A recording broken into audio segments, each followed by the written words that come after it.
giving credit where credit is due. It's a concept that was created by Cree elder Willie Ermine, who's a professor at University of Saskatchewan, but also further developed by Dr. Reg Croshoe, Blackfoot elder, who was the lead elder in Pathways 1, Canada's response to the Convention on Biological Diversity, with mindful also of the Convention on Climate Change.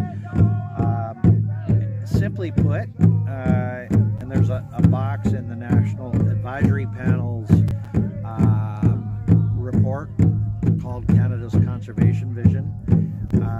In the box it basically says when two very different societies come together, it's a way of negotiating how you're going to work together.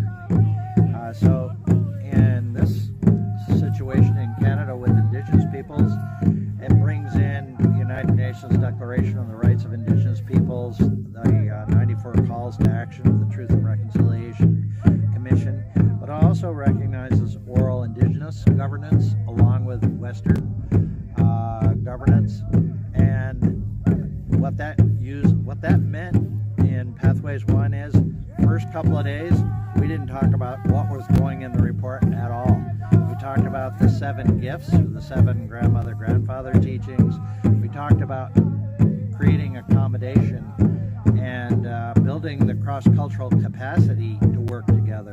It doesn't happen on automatic pilot. It happens consciously, happens with training. And what I'm seeing is one of the biggest impediments to being able to work together is assuming the Western Cappuccino Express works in all cases. No, it's not a de facto way of governance.